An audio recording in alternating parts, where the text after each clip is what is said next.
If you think about human history, you mustn't think about it as some 4,000, the civilization story of 4,000 years of continuous advance. It's not. There's 100 years of spectacular advance, and prior to that is basically Malthus.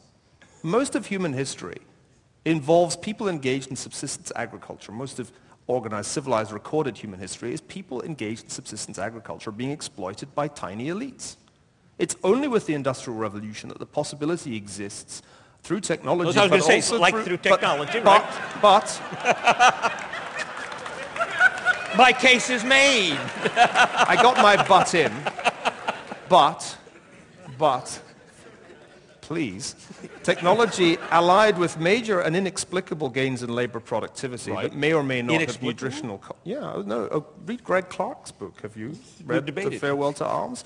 There isn't really a very obvious explanation for why it was that the Industrial Revolution saw massive gains in labor productivity in a few countries, beginning with Britain. You can't actually explain it in terms purely of technology. That's one of the things that he shows very clearly. And then from that point on, there's a sort of exponential growth, which is essentially the history of the last 150 years. And that gradually improves the lot of the average human being until you're left with Collier's bottom billion. That's really the way in which we should think about the historical process. The biggest historical question, which I don't think Greg answers, is why did the human condition suddenly change when most of recorded history was really a rather miserable affair? Well, and if you look at the numbers in terms of, particularly for the US, Europe, and Japan, post-World War II, the rate of growth of per capita income exploded relative to history. And I would attribute that not only to new technology, but the scale of organization in terms of the efficiency of networks, of production, and so on. All of those things experienced unbelievable progress over the last 50 years as compared to even the previous 50 or the 150 before that.